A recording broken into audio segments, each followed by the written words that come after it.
Hey, listeners, welcome back to the Dreadful Dialogue. I'm your host, Alyse. Welcome to the podcast where we chat about all things within the horror genre. Today, we have a returning guest. We have the awesome fantasy author, Jon David. And if you're a regular listener, you've heard him on 2 episodes. He's kind of become the Joe Dante go-to for me. We first covered The Howling, and then we did Gremlins 1 during Christmas time. And this time, we're back to cover Gremlins 2, the new batch. So, hey, hmm welcome to the pod. How you doing? I'm doing well. Thanks for having me back. Yeah, Good yeah. morning. Good morning. Yeah, it's good afternoon for you. Good morning for me. Like we said, he is an author. He's got a couple books that he's written. He's got a brand new one out, in fact, and we're going to make sure at the end that we get to plug all of those cool books. I'm in the middle of reading the first one finally, and I'm really enjoying it, and I'm looking forward to getting through all of them. So it's good to hear. It's going to be good to hear about those. So let's, before we even talk about the movie, I want to just give a little short synopsis. And like usual, if you haven't seen this movie, I mean, it came out in 1990. Go find it, go watch it. I rented it from the library of all places. hmm Always a wonderful resource, right? So the Gremlins 2, the new batch, it transports Gizmo and the mischievous Mogwai to New York City's high-tech clamp center, where Billy, our character from the first one, this is where he's now working, as well as Kate, his girlfriend, or fiance rather at this point. And Gizmo ends up at the building. He gets wet, and a new set of gremlins emerge. We get introduced to a bunch of new different type of gremlins. We get Mohawk, which is kind of their equivalent of the leader, and they eventually just infest this whole building. And this is very tall, modern building. They're chaotic. They get into the genetic engineering lab, and we get a bunch of new variants of gremlins. We get a brainy gremlin. We get a bat gremlin. I'm sure I'm missing a ton of a spider gremlin, I believe, and Billy, Kate, and along with some new characters. And we get the Mr. Futterman returning. They got to figure out a way to lure these gremlins out of the building so that they can ensure the safety of the city. So hopefully I did that justice. Indeed, yes. Yeah, yeah. So we And for covered the record, Gremlins. my favorite gremlin was the Brain Gremlin, voiced by Tony Randall. Yeah, yeah. He was so cool. He was kind of like on the first one, Spike was kind of the leader, and you thought Mohawk hmm was gonna be the leader, but he was the leader because he had he had the brains, and he was just all over the place, right? I mean, he wasn't just doing one thing. He's doing musical numbers, hosting TV news. Yeah, he was cool. Well, when you're going to get Tony Randall, you got to do something in regards to that. Yeah, yeah, exactly. I don't know who my favorite was. I hadn't put much thought into it. I thought it was interesting that we got the addition of Greta. She was kind of one of the few female showing gremlins. We had a few in the The only first one, female. but she was really like obviously a female identifying. She was interesting. Well, I thought that the gremlins were, I suppose you could say, gender neutral. How do they reproduce? Water. So there is Yeah, no male, no female, and their life expectancy is like a day. So they don't care. They don't think about stuff like that. So yeah, they're definitely a lot of learned behaviors, right? We saw that in the first one and the second one.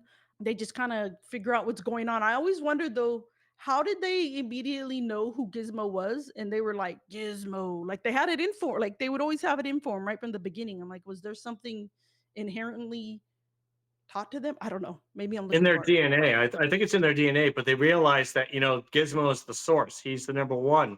So we can't kill Gizmo, but we can still beat him up a little bit. Yeah, totally. And yeah, we can still mess with him. Torture him, do crazy things to him. So, which one do you like better? And I know you answered this in the first one, but I want to know if your opinion is still the same. Which movie, first or second? I suppose the first has a residence with me because I was younger when I was a teenager when I saw the second one, and I was a kid when I first saw the first one. And to me, it was all brand new. And I suppose that's part of the reason why a lot of people like the original of many things. What's your favorite Star Wars movie? Oh, the first one. You got to go with the first one because to us, it was brand new, even though it's based off of Buck Rogers and all that. And Gremlins was based off of like the 50s horror films and stuff like that. It's just a creature feature, right? But with a modern take. So there's that, and the first one holds a special one in my heart, even though I do acknowledge that the second one is better made. It clearly had a bigger budget and it had better special effects thanks to Rick Baker because they were able to convince him to come. They weren't able to convince him to do the first one, but they were able to convince him to do this one. Yeah, I kind of feel the same way. I think it's definitely like I always call it the nostalgia factor, right? It Mhm. was new to us. I think when did it come out? 80, let me look at my notes. 84. I was only 2 when it came out, so I clearly saw it like on home video if I'm that's how I saw most movies or through Cinemax. I think Cinemax and Showtime were like the two big cables that you could have. Yeah, But yeah, I mean I think it holds like this really special place in my heart because I remember seeing it as a child and I remember enjoying it, but the new one, it's kinda interesting to me because I feel like the first one is much darker. They really leaned into the darker tones. It absolutely. wasn't as comical. It had comical moments to it, but the second one was just totally like, "Let's just make this silly and campy and fun," and it worked. I don't think it made it bad in any way. But do I like it better? I don't know. I probably should, but I think just nostalgia got the better of me, and I like the first one. Yeah. Uh, yeah, the first one was actually supposed to be a lot darker. I've read that the mom was supposed to die originally, Mhm. and just there was supposed to be a heck of a lot more violence and whatnot. And even then, they still got a PG rating, and it's one of the two biggest films. The other being Indiana Jones and the Temple of Doom, which also got a PG rating. But those two films help inspire PG-13, which Red Dawn was the official first PG-13 film. And just, well, yeah, just PG and R. There's too much of a gray area in between. So yeah, it should have gotten a PG-13. And I think that's why they went with more of a comical route with the sequel because of all the backlash that they had gotten from the first one. To which, okay, we don't want to anger our audience yet again. So let's try to go comical, but let's not go completely, whole family friendly. And I think they succeeded in that regards. Yeah, I think that they did, and I think you're right. If they'd have gone too dark, they would have had to have a rated R. And the second one, they leaned into the comedy, but I don't think it was too ridiculous. I think it was still entertaining. Did you think that having the comedy and having the satire in the second one, do you think it took from it being considered a horror movie? No, I think it worked very well actually, because when you see the first one, some of the crap that the Gremlins do, you see one of them breakdancing. You see, granted, the humor is dark because one of the Gremlins just flat out shoots another. Why? Because he was cheating at cards. Mhm. So, well, it says kind of dark, but it's also meant to be comical. So, yeah, its humor was dark in the first one. Here, it also went a little bit dark, but just not as much. Yeah, it wasn't like in your face, right? And they even tried to kind of bring back some of the elements, like when Kate, in the first one, she has her whole speech about how her father died on Christmas Eve, coming down the Yeah, chimney like Santa. And somebody mentioned something about Abraham Lincoln, and she's like, "Oh, don't talk about Lincoln. I remember Lincoln's holiday." And she starts almost going on this thing, and Billy shuts her down. He's like, "We're not talking about like I don't remember his exact words, but he says something like, "We're not going to talk about that again." And it was like, oh, the movie's gonna go dark. And it's like, nah, it's not gonna go as dark as the first one. But I love that little reference to the first one. they poked fun at themselves. A It's lot. amazing.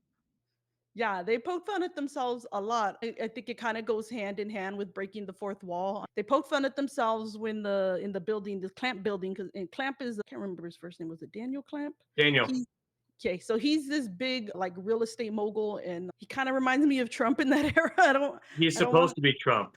Okay, so Yeah, and absolutely.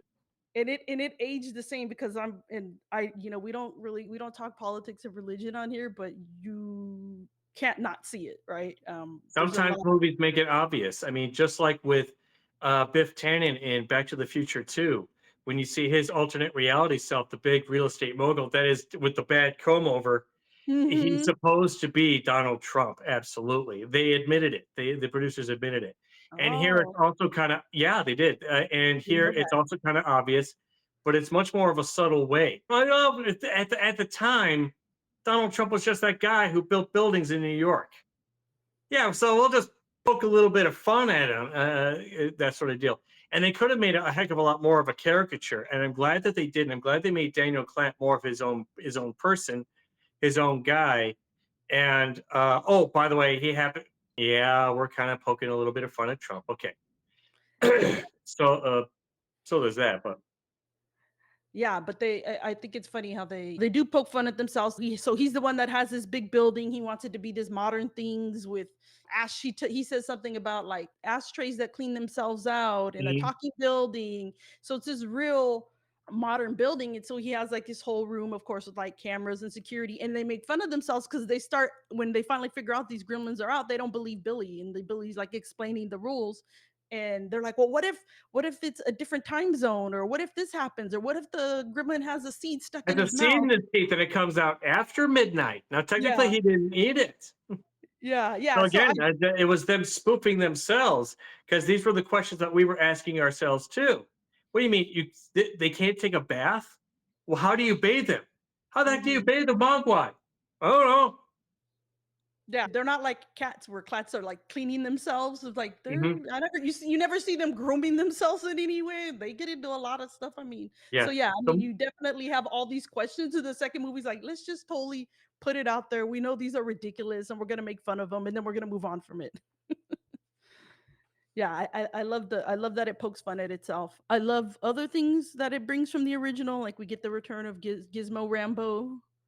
He still loves his little TV. singing. He still loves TV, and Mr. Wing is still telling him like, "Oh, it's gonna rot your brain." But it's cool too that we got to bring back some of our old characters, and we had some new characters. So, what did you think about the addition of some of the new characters? I Do thought you they like were them? more. They had a better foundation. They were all had a lot more life and background to them. Mr. Futterman was the most one of the most energetic characters from the first one, and we thought that he died. We thought him and his wife were killed in the Yeah. first one. We were actually surprised. Wait a minute, didn't they had a snowplow drive into their house? They didn't die from that. Well, okay, he's back, and I'm glad that if they were going to bring back any character, I'm glad that they brought him back. And really, only the Futtermans and Billy and Kate were the only characters that came back, besides Gizmo, of course. Oh, yeah, yeah. And all the new characters are kind of they're a little over the top, but they're also just really energetic. They had a lot more energy to them. I felt, yeah, they're a lot more entertaining in terms of they were a lot. The characters were a lot more. The side characters were a lot more entertaining in the sequel. Yeah. I think we spent more time with them. Whereas other than Mr. Futterman and of course Billy and Kate in the first one, we didn't spend a lot of time with the background characters in this one. I initially thought when I started like making our discussion questions, I was like, oh, we don't even like they're kind of pointless. And then with a few rewatches, I was like, oh, you started to like you really got to know more about Daniel Clamp. I even started to understand like Marla more, and then that's when, of course, Marla. That's when more of the Donald Trump stuff hit me. I was like, "Oh, wait a minute, that's her name." It hit me like we even got to like a little, even though we didn't see Fred as much. Grandpa Fred? Was it Uncle Fred? Grandpa Fred? Grandpa Fred, I think, right? We even got a little character arc with him. The guy who's the kind of the midnight horror movie type host. Yeah, Um, Grandpa Fred. He's kind of like the guy who never really made it, and he yeah. just kind of he's wow. He's that's kind of a bummer, but you feel happy for him by the end of Mhm. the film. Yeah, because he does become somewhat of a hero, I guess, because he still finds a way to report what's going on in the building. And Clamp realizes that and he's like, "Oh, I'm gonna hire you. Like, I'm gonna put you on the 6 o'clock news." He's got his pros and cons. He only wants to give Forrester half a day off after everything that's. And he said, once the building's repaired, you can have half a day off. But then he's also like, "Hey, I'm gonna hire this guy." And Well, I think that was more Forrester's ideas. Is yes, sir, sure, sir. I'll take half a day off when the building is repaired. And just wow, workaholic. Is yeah, it couldn't be that way. So, were there any moments that you found actually scary in this one? yeah, the tail ending when you finally see what was it, Greta, the female gremlin, Hmm. And Forrester's just the heck. Okay, okay, Yeah, you do you, dude. Have yeah, a happy ending. And there we go. yeah, But yeah, that that's was actually the scariest moment. yeah, it was kinda awkward, right? Like, it was like, "Is she all into him?" And he's got the kiss marks all over him, and you're like and then at first you're like, "Ooh, I think he's trying to get away from her." Then you're like, "Wait a minute, he's into this." I'm like, "I don't wanna think about that." Yeah, that's probably you're right, that's probably the only part. I don't think this one has any scare the first one didn't super scare me at all, even though it's darker. Mhm. There's a lot of people who would argue that Neither of these movies are horror. I think they are. I like, and it's also my podcast. I can cover whatever I want to cover. I suppose horror inspired might be a better phrase because it wasn't like we didn't know what we've heard the word gremlin before we ever saw the first gremlins. Is oh yeah, gremlins. It's just like this ancient myth, that sort of deal. Well, what if they were real and they landed in American suburbia? Here they landed in the Big Apple. Yeah. And it was interesting because you go from a small town vibes to like the big city vibes. And I really like the movies. The two movies felt like they even though this one came out in 1990, it did have a very 90s vibe to it because it was kind of like a mall in the inside, and there was a mall culture in the 80s, but it just heightened even more in the 90s with the A little bit, yeah. stores, the frozen yogurt, which penguins, oh my god, we had one of those. I hadn't even remembered there was penguins frozen yogurt. I'm going off on a tangent. We had one by my in San Bernardino growing up, and I like it brought back all these memories of going there with my grandma. And then across the street there was a mall, which is now demolished. So just different times, right? Now the mall culture is totally going away. But yeah, I Yeah. loved it. I loved the small town 80s, and then like we get bigger city 90s. Yeah, they're both great time capsules. I think of that. The thing is that it's almost like a part of the commentary I think they may have been trying to make with the clamp building was that it's getting more and more technologically uh, advanced with the talk everything you talk to things and do the key cards and no keys and all that sort of deal. And they were kind of thinking outside the box, to which what kind of weird things could we do and throw that in? Oh well, yeah. It says, "Hey, pal, welcome to the men's room." Okay, it's meant to be funny, but it's also kind of meant to be satire of the technology to where, okay, what's next, sort of deal. And now, we have so much technology here and today, we are using it, Yeah. and hopefully we'll use it for good. We have AI now. Mm-hmm. Yeah. It really was trying to let us know like, hey, what's going to happen in the future, and it had a futuristic vibe to it. Like anything Hmm. else, we look at it and we're like, "Oh, how far have we come, and where are we going, and where is it going to go?" And at what point do we need to slow down on some of these changes? No, nobody's going to slow down, sadly. Yeah, it's like you said, I think it's all in how you use it. I mean, we're using it in a positive way. If we're having fun talking about the movie, people, it's an escape for people to put it in their earphones or listen to it in their car while they're cleaning, whatever, and just kind of enjoy something. But yeah, there's definitely, I don't want to go into too many details, but there's definitely some wild things you can do out there with technology, and it is a bit scary with some of the AI stuff. Have you seen, and I know this is, have you seen the Key and Pill? I don't know if you know Yes, the comedians. I think I sent it to you, right? Their you YouTube. did. I saw it. It was hilarious. When Hollywood's going to drop a deuce. Yeah. Is Oh, we were just going to do the exact same thing. No, we're not going to do the same thing. So what do you think? Let's have a different gremlins. There's a bunch of weird, different, weird gremlins. Oh, let's have a bat gremlin. Yeah, okay. I love it. Let's go with it. Bat It gremlin. it's in the movie. He kept saying, "It's in the movie." And I think it's Jordan Peele that's playing the character that he's there to. He always they bring him in for Hollywood sequels, and he just any ridiculous idea people come up with, he's like, "Yeah, it's in the movie. We're gonna have that." And it's a great way. It's a great way to like totally sum up this movie. So, listeners, go type that into YouTube, Key and Peele Gremlins 2, and it's hilarious. It is. You can find all of their vignettes from their show from back in the day, to watch. And yeah, I love it. And I saw somebody interview Joe Dante on their podcast, and they are like, "Hey, what did you think about it?" He goes, "It's all true." And he just talked about how he thought it was hilarious. He wasn't at all offended by it. Oh, of course not. Well, why wouldn't you be? Because it wasn't meant to be offensive. Yeah. Certainly not to Joe Dante or the people who actually made the movie. They were more. They were more. If they were poking fun at anyone, they were poking fun at Hollywood in general, and the people who sit in a boardroom deciding what do we want to do? What do we want to spend $50 million on? Yeah, no, we're going to spend $200 million on this and this and this, and just do people even want that? I don't know. Just instead of maybe asking, I don't know, the people who actually make films, because I guarantee you the people who make films are also the people who watch films, and they're a better person to listen to.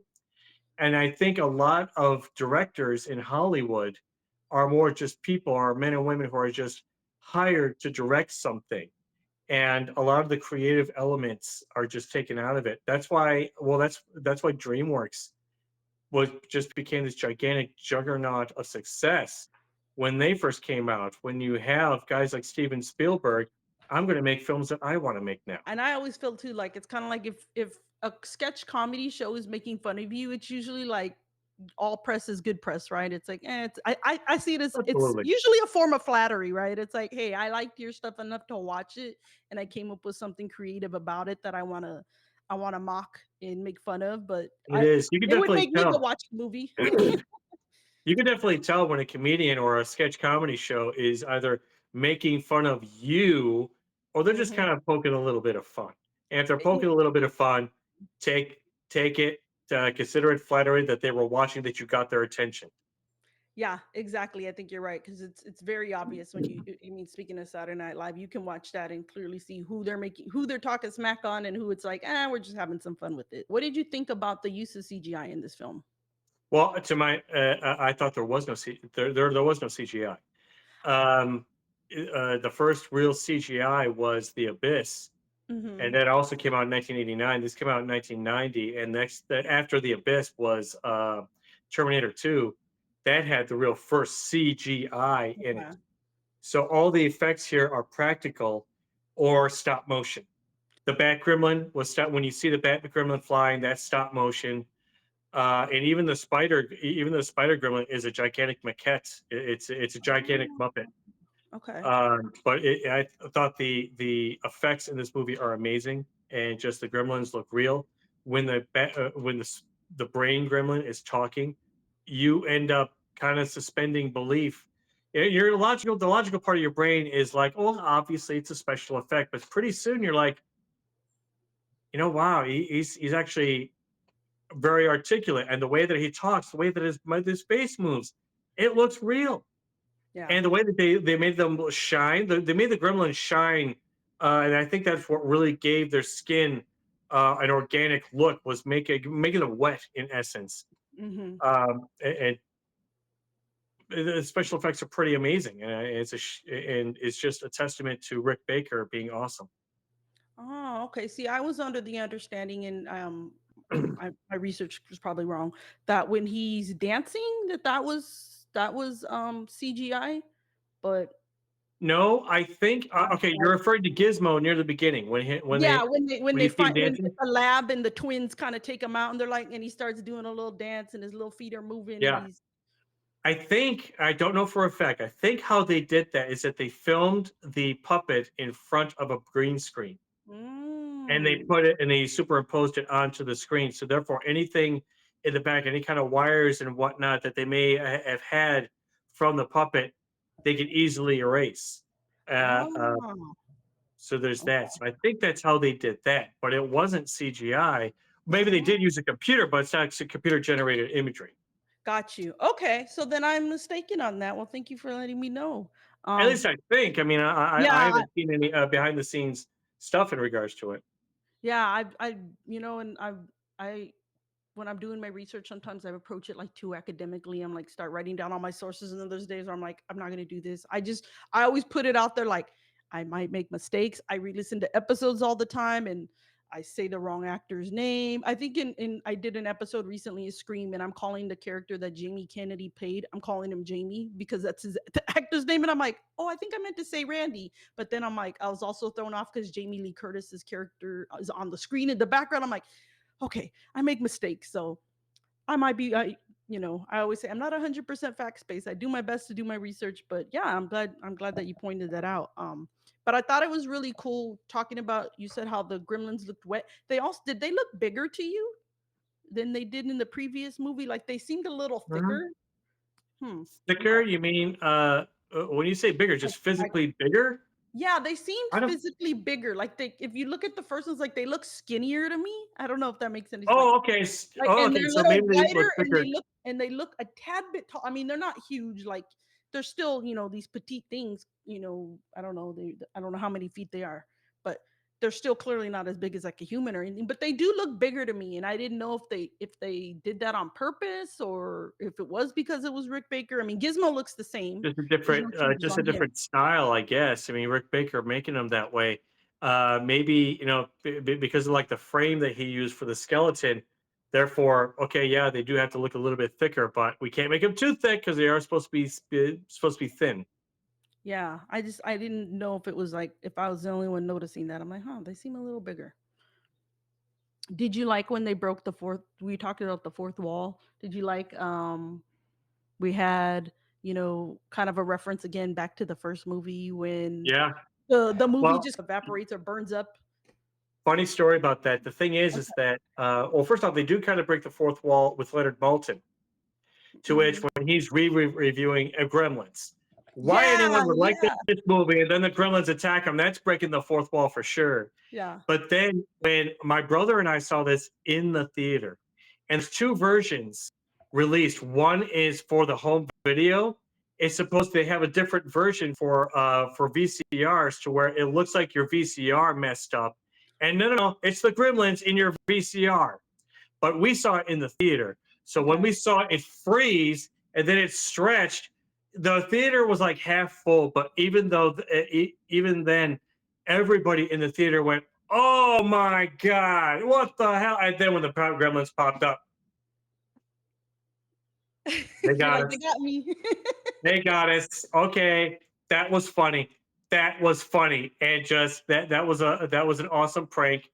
And I'm curious. I would have asked people who worked at the theater to which how many people, how many times have you heard people like the audience erupt into "Oh my god!" It just is. Oh Or man, to get out of their seats angrily. yeah.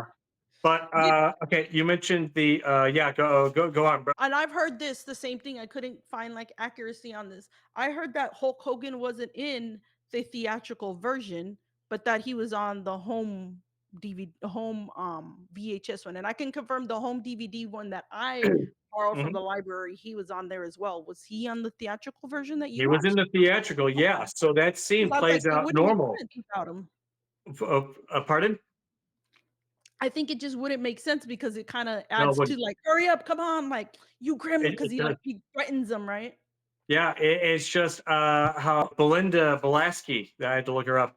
Belinda Belaski plays the mom in this scene, and she was in the first one, and she was in The Howling. So she's a Joe Dante regular.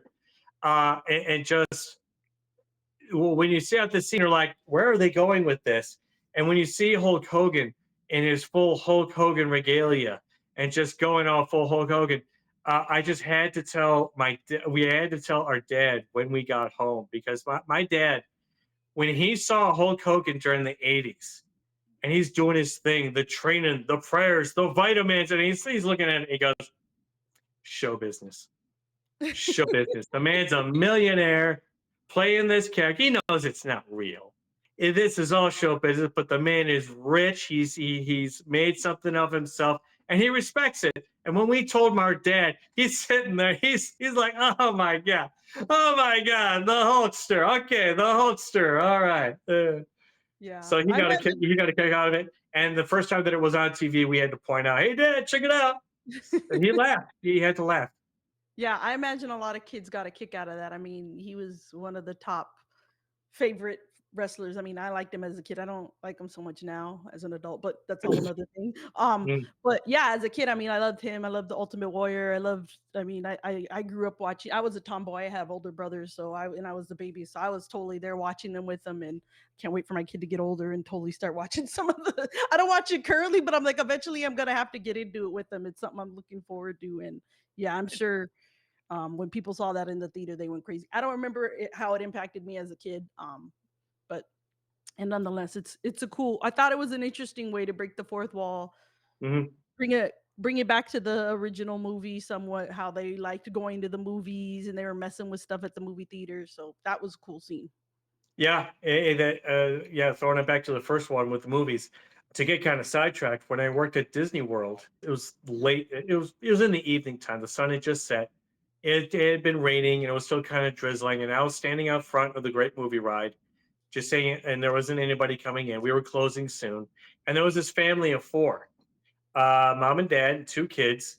and they were looking amongst. If you ever been to the Great Movie Ride, there were a bunch of cement handprints out in front, Okay. and the family is checking the place out. And I remember seeing this guy from the back. Says, "My God, he's huge.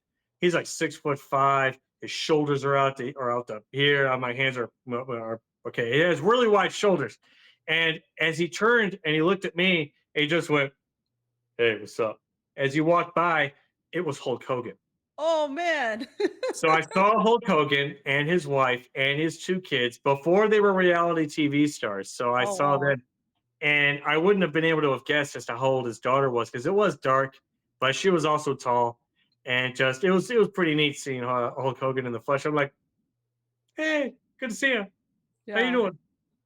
Especially when it's And not somewhere you're meant to see him. Like, I met some of the wrestlers when I was in the military for a USO tour. So I'm like, "Oh, all right, I got to see, like, Triple H, The Big Show." But I knew what I was getting I knew I was gonna see them, but to see a celebrity in the wild, it's kinda always, like, it catches you off guard in a good yeah, way. that happens when you work at Disney World.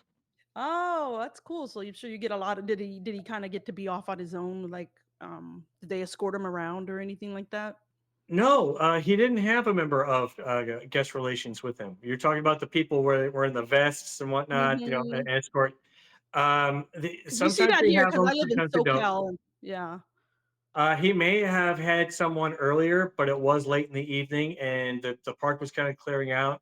So, yeah, maybe he doesn't get stopped in public as much. It's not like they're literal royalty like Harry and Meghan. Yeah, but I think he would definitely stick out. Yeah, Yeah, that's cool. What did you do, if you don't mind me asking? What'd you do at Disney World? I worked at three different attractions. One was the Great Movie Ride, which both myself and all the movie writers missed. It closed in 2018. No, wait, 2017. Sorry, and we were really depressed about it. But it's Disney; they close things down, and it's replaced by Mickey and Minnie's Runaway Railway, which is a horrible attraction, I think. Then I opened the Safari ride at Disney's Animal Kingdom. It was Okay. very poorly run. You had people suffering from heat stroke. I mean, it's 100 degrees, and you're on the safari vehicle, and it's boiling hot, and we didn't have a break area. We had a tent. So he wants to be in this tent in 100-degree weather because they didn't plan it out, but it had some good moments in regards to that. And then I worked at interventions for the Millennium Celebration. I rung in the new Millennium in at Epcot. Oh, So wow. Cool. it was it was I've fun never when it done. lasted, but Disney is a very cold company to work for.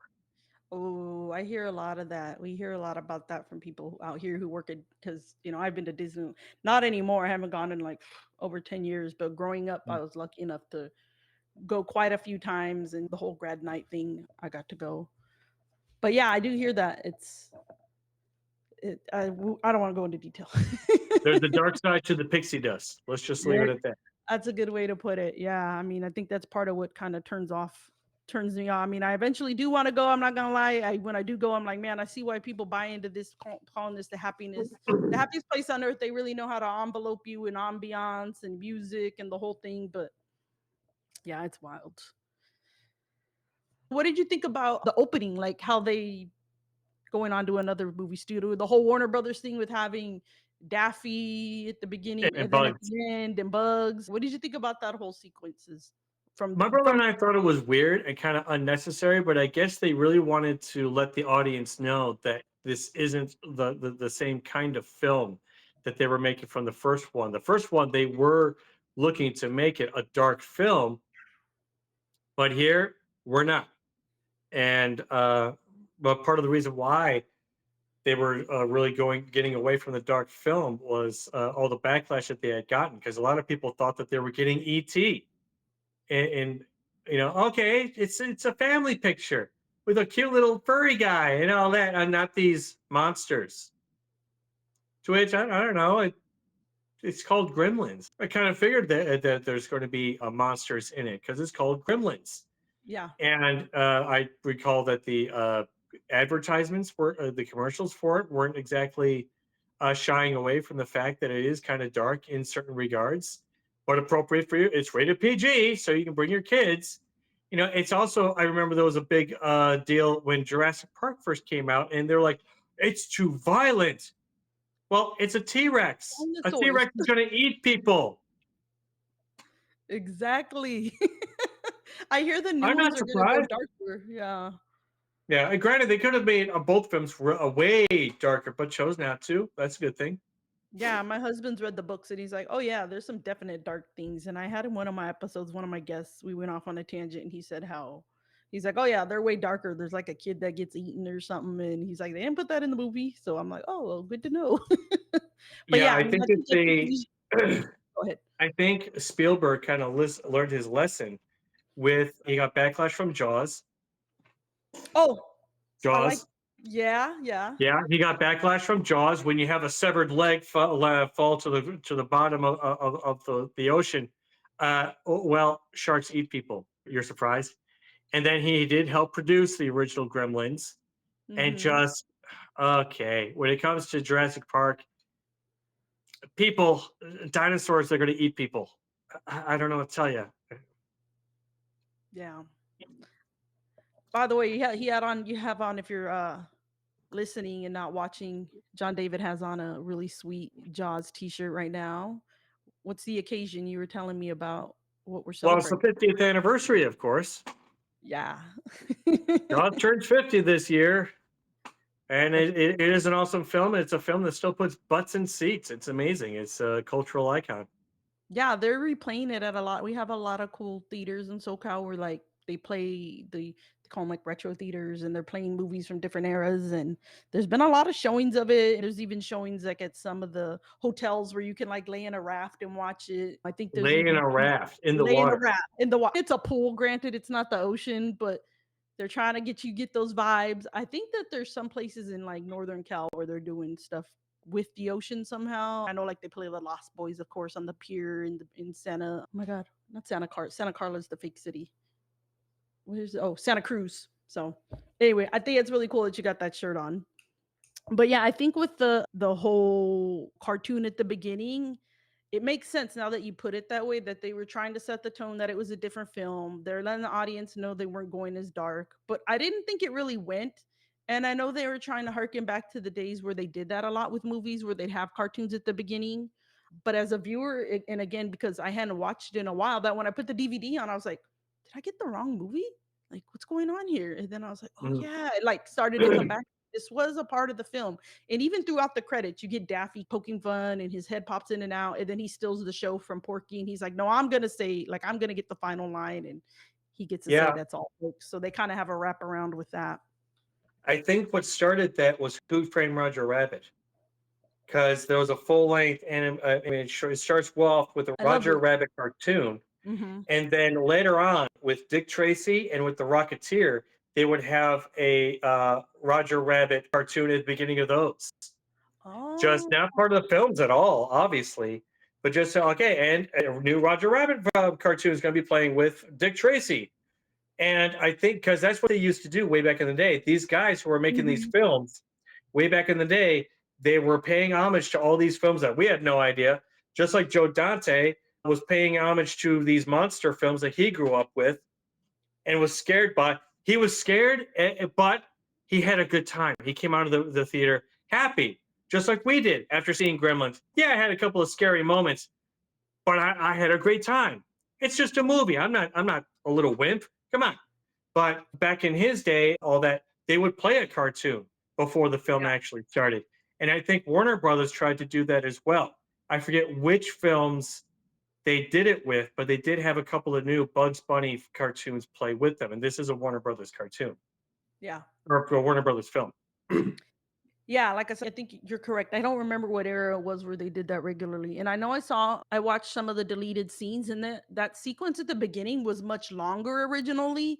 And they said that when they showed it to test audiences, they were like, okay, this is a little too long. And then they really did start to doubt, like, am I at the right movie?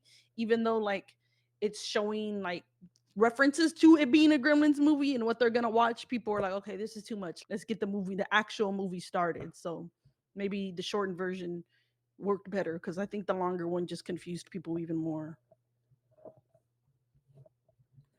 Oh, that's how they broke the fourth wall. I just remembered my thought from the merchandising reference, right? At the Hmm. end, Daniel Clamp is like, "Oh, who's that?" And he sees Gizmo and he's like, "I could just see him.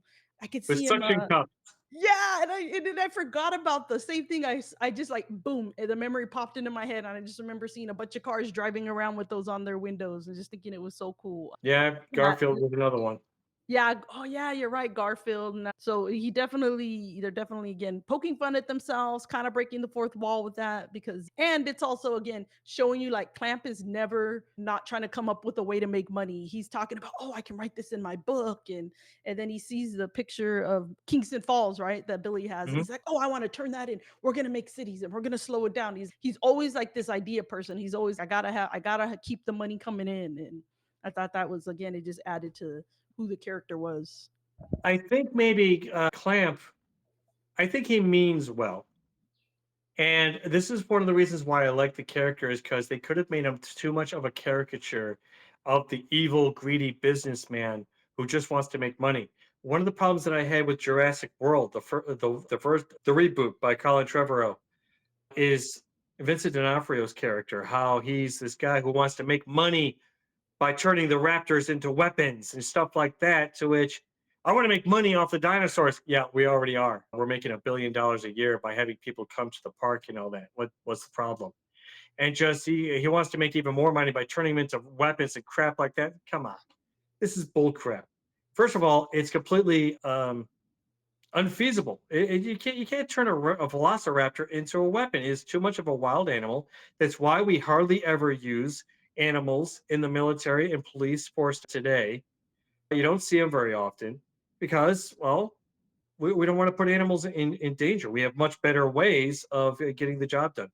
And again, sorry for going off on a tangent, Oh, it's all but good. here Daniel Clamp could have easily have become this guy who just wants to turn the gremlins into he wants to yeah I want to harvest them somehow and make money off of it. No, he's more like yeah, I just got attacked by one. Let's kill them all. Let's get rid of them. Yeah, what can I do? And he starts asking Billy for advice. Just what do we do here? And yeah, he's a little bit clueless, kind of a clueless guy, but he means well. And Yeah, especially if he comes in with a machine gun at the end. yeah. He didn't hesitate to take all of them out, and I think too, if they made him too evil, it wouldn't have been the same story. Then it would have been about him and kind of defeating his ego and defeating what he wants to do. It would have taken us away from the fact that the Gremlins are supposed to be the bad ones. Those are the ones that we're supposed to be worried about hurting us. Yeah. He did have that animal lab though. Now that I'm thinking about it, I always found it. I Now, always wondered about all that weird medical stuff that the other guy was doing. At, yeah, well, Christopher Lee is Christopher awesome in this Lee, film. yeah, he Christopher was like, Lee, "I need some he's fresh poking malaria." fun. He's poking fun at the Hammer horror and even probably characters that he's played before. Yeah, And the thing is that Daniel Clamp, says, wait a minute, that genetics lab? I told you that we could have had a plastic surgeon in there, but no, you had to put them in there. And yeah, he actually doesn't like the idea, doesn't really like the idea. He thinks they're creepy. yeah. But Christopher Lee is awesome in this film. And the funny part is that Christopher Lee, Joe Dante chose not to do the sequel to The Howling, but Christopher Lee was in the sequel to The Howling. And it Yeah. said that one of the first things that Christopher Lee said to Joe Dante when he agreed to do this movie, it's like their first meeting together. I wanted to apologize first and foremost for being in The Howling 2. Yes, I'm sorry that I was in it. I accept your apology. Let's move on. Yeah. And that's apparently what happened. And I love a quote from Christopher Lee. I'm paraphrasing here, but he stated that every actor will do bad movies. You will do bad movies. There is no excuse, however, for playing a bad role in a movie. He has absolute control over his performance, so he has that. Everything else is kind of out of his hands. Yeah. Yeah. Which we talked about when we covered The Howling, how the sequel is they're not worth watching. And I I even never saw understand it. the books aren't even worth reading if I recall as well. Yeah, the books are much are kind of weirder, but yeah. Yeah, I think even the writer of the book was like, I was just writing them to make money at that point. And I don't think he really cared too much about where it was going. Yeah, but the genetics lab was a great way to introduce all the different variations of gremlins, whether it be the brain gremlin, the spider gremlin, and the bat gremlin. And I had to laugh at the bat symbol, the Batman symbol as the The bat Warner, gremlin yeah. flew out the window. Yeah, another another franchise from Warner Brothers. They had to make sure to throw that in there. Yeah, that was brilliant having the genetics lab and having the gremlins get a hold of the stuff in there because then that's how we were able to get more distinct personalities with them. I think they acted differently in the first one. We saw them mimicking humans and doing different things, but we got even more unique ones. They went beyond human traits this way, and it was genius. It was like you didn't have to. It was like, oh, this is simple. Just make them get into this stuff, and boom, now we got all these different types of gremlins that are creative. So I liked it. I know I had been messaging you that there's supposed to be a Gremlins Part 3. What are your thoughts on that? I don't like the idea. I'm scared. Number one, well, first of all, it's Hollywood, and Hollywood these days aren't really they're not exactly batting 1,000 when it comes to coming up with. First of all, they're not doing anything new or original, and well, let's just rehash old things. Is it just for? And they're taking advantage of the people who are longing for the nostalgic purposes.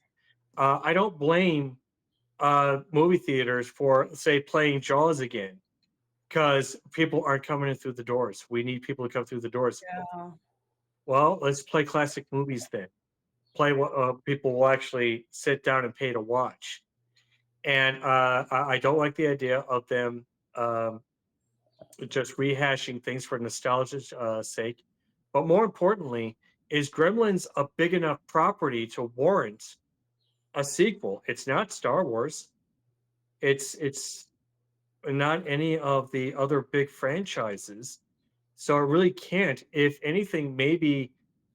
No, I'm not even going to say maybe. Just don't even touch it. Just go from there. The first one is a both films are cult favorites, and just leave them as they are, and just let sleeping dogs lie. Yeah. I kind of feel the same way. I'm like, there's so many like reboots now of movies or sequels of movies, and they're not good. And I don't want them to ruin the franchise, and then it turns the new viewers off because then they'll see this one, and if they've never even considered watching the first two, they're not going to go watch them now if this one comes out terribly. And you Yeah, really they're have to not. have a good script. I think I was like, bring Joe Dante back. I want certain people to come back. I don't know how they would do it, but I'm not excited for it either. I'm still gonna watch it because, like you said, they're playing up on fans of it, and I have to watch it. I don't think I'll go watch it in the theater. I'll definitely wait to stream it or something. But yeah, I kind of think they should leave it alone. I hear the prequel's good. I still haven't watched it on Max. I believe it's a prequel, and it's like an animated one where it talks more about the Mogwai. But I can't speak. And you would have thought we covered this one back in December, Gremlins one. Another But I thing would we have watched don't it need. between now and then. Yeah, another thing we don't need. Do we need to know the backstory of the Mogwai, where they came from? No, Yeah, no. I don't It's know. just. Yeah, I'll watch it at some point. It's clearly not high on my list of things that I want to do because I haven't done it, and it's been over 7 months since we covered the first movie, Mhm. and I learned about it. What are you gonna do? It's Hollywood. The thing is, I will say this: this is a better sequel than Ghostbusters 2. You think so? I think they're pretty. Absolutely. I don't know. I guess Gremlins 2, the first Gremlins. Okay, then I do like the first Gremlins better, even though Gremlins 2 does have better production, better special effects. But this is a better sequel to the first Gremlins than Ghostbusters 2 was to the first Ghostbusters. I'm not a fan of Ghostbusters 2. It's really. I like it. basically, yeah, well, I'm not saying it's a horrible film. We've seen Yeah, yeah, much worse films, but it's yeah. basically just a rehash of the first film. Don't give me that. And that's what really made Gremlins 2 amazing is that, okay, the Gremlins come back and run amok again. What more can you do with it? Oh, well, this time they're in New York in an office building, and there's the threat of them escaping when nightfall comes. And the Gremlins all get into a genetics lab, and there's a bunch of different variations of them. And okay, that might be interesting. But really, where the film's success comes from is Joe Dante's direction, the writing, and just not taking themselves seriously. They realize yeah, we're making just a schlock horror film. Why not have fun with it? They Hmm. could have taken it's the whole reason why it's a good film, I think, is because they didn't take themselves seriously. Yeah, and he had a lot more say in this one than he did in the first one. Mm, Yeah, I don't know. I don't know if I agree with you on that. I don't know which one's a better sequel to the first one. I'm a pretty big fan of the second one. I'm not a huge fan of any of the reboots and stuff. I've watched all of the ones for Ghostbusters, but again, I'm not running out to watch them. I'm waiting till they're streaming and I don't know. in I like here. it though. But I do think but it's definitely they took it in a totally different direction. I love that again that they went from this small town to again, even though it was not in a it wasn't a big city and they weren't necessarily all out in the city. There was with the exception of the bat gremlin that it felt like big city because they were in such a huge building. It was a totally different storyline. I liked it. They didn't just completely do the same thing like, oh, they're back in Kingston Falls. Woe is us. What are we going to do this time? It was like, Mhm, no, let's just transplant a few of the main characters that we really knew that we followed and we'll bring in some cool new characters and that they took the gremlins to another level with having all of these unique gremlins thanks to being in that genetics lab. mhm. Well, John David, it's always cool having you on, man. I love all your insight. You always give me a lot to think about. Tell people all about your books that you've written. Well, I'm an author, the fantasy author of the Morgella Chronicles. I got the Savage Peak, which you are currently reading, correct? Yes, yes, I'm Yes. I'm I'm almost halfway through it right now. Yeah. Excellent. And this is my prequel. I like to say that this is my Hobbit and this is my Fellowship of the Ring. So Diary of a Lonely Demon is the beginning of a trilogy. And a little bit of bad news. My publisher actually went out of business, and Oh. I've had to go back. And you know what? To be perfectly honest, I think everyone's going to wind up on top. All the authors who they did business with, all the ones who I've spoken to, they're like, okay, I got to go back to self publishing. It's not a big deal, Uh-huh. which we're all keeping having a positive attitude about it. And the ironic part is that they weren't originally supposed to publish my third and fourth books. They weren't going to do it. So I was in the process of self publishing my third and fourth book when and like my third book was ready to come out in like a month. And then they announced, oh, yeah, we're closing up shop. Here's your files back, and here's reversion of rights and all this. Oh, okay. I already got my third book, The Shadow of Hell, ready for publication. So this is my two towers for you Tolkien fans. If you get the analogy, we can be friends. Congratulations, you are one of the cool kids. So yeah, I got The Shadow of Hell, Morgella's next big adventure. So I I'm set not up for laughing. I'm not laughing at you. I'll tell you why in a minute. Finish your spill. okay. Well, the thing, and I got my Return of the King is early next year. So keep your eyes open for that. It's called War of the Dark One. Okay. So give us a little synopsis on the books to give people a feel what they're about. The entire synopsis of all four books is that an alien invasion to where one of the aliens, Morgella, happens to be on our side. And it's just an epic fantasy adventure. The first one does not take place on Earth, but the trilogy, starting with Diary of a Lonely Demon, does take place on Earth. So technically it is urban fantasy. I like to say, what if Lord of the Rings took place in modern times? Your main hero or main heroine in this case is a little bit the short side, just like Frodo. Got you. So I know when you were saying that, I was kind of laughing. I wasn't laughing at you. I didn't want you to think that if people are watching. I was laughing because you're gonna hate me. I'm not a Lord of the Rings fan. And I haven't admitted this to you, and this is our third time having you on. I You've know. never? Are My you just not husband, my interested mom. in Lord of the Rings, or I have you seen them and are just like, I don't like I this? couldn't get into them. The only one I've watched in its entirety, and I only went because my niece Jordan was like, "I wanna go see The Hobbit," and so I went and watched the whole thing with her, and I just couldn't get Oh, into it. well, I okay. try when my husband's watching them or family, 'cause clearly there's tons Now, of fans of it. so you I saw just one. loved Okay, it. there are three Hobbit films. You saw one of the Hobbit films. Was it An Unexpected Journey? I don't know. It's Does Bilbo Bilbo. talk to a Bilbo is dragon? Bilbo. No, he's the main guy in it, but Yeah, no, I he don't believe. doesn't I talk don't to a remember any dragon. dragons. No, I don't really remember There any were no dragons. dragons. Okay, so you saw the first one, An Unexpected Journey.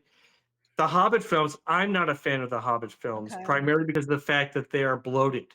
It doesn't have to be three films. They could have made 2 2-hour films, and they would have covered all the bases, all the best parts. Because if you take all the best parts of all three films and shrink them down, it becomes watchable because it does have good scenes. Yeah. Like Smog, Smog and Gollum are both great scenes. It's great to see them. But the Lord of the Rings films, they're some of the best films ever made. I And yes, they know. are long. Watch them in parts. Watch Everybody them in tells me parts. you should just watch, and I'm like, and I try and I can't get past like 15 minutes, and I'm like, I don't know what it is. Okay, And I'm more of a, I think I'm definitely like more of, I've become, I didn't realize how much sci-fi I like. Clearly, I like sci-fi fantasy type stuff because I love Star Wars. I like fantasy in the sense that I like all the, oh my gosh, I'm forgetting George R. R. Martin. I like his mm, stuff. His books are a little long. I do like the except shows the eighth here and season, there right? if he ever finishes them. I'm sorry.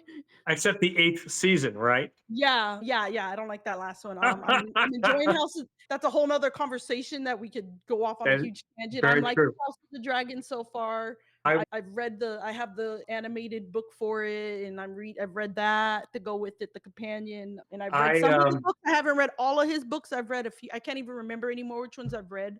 I'd have to go look on my like my I Kindle haven't or read any of his Audible. work, but the thing is that I was talking to some coworkers, and one of them said, "Oh, Lindsay, she's a big George R. R. Martin fan." And goes, "Oh, what'd you think of the eighth season?" And she was at her computer. She stopped what she was doing, Garbage. and She she made just another gave me a face. look like, "Okay, okay, Yeah, you've." yeah. She They gave me a didn't. look like, "Shut up." Yeah, they didn't do good with that ending was horrible. I did not like that either. As most fans did not. But I haven't anyway, heard I'm anyone's still praise reading it. your books regardless, even though you compare them Excellent. to to Lord of to the Lord of Rings. the Rings. I'm still gonna read them, and I'm still enjoying it. I'm getting excited to find out what's gonna happen with Morgalla. Now that I told you, I don't want to say I'm anything very more. happy to hear that. I told you what part I was at. Yes, So check out his stuff. You said at morgalla.net. You're also on Instagram. Um, Facebook. you're on the Book of Faces. We'll make sure we put your stuff in the show notes. And again, thank you so much for coming on.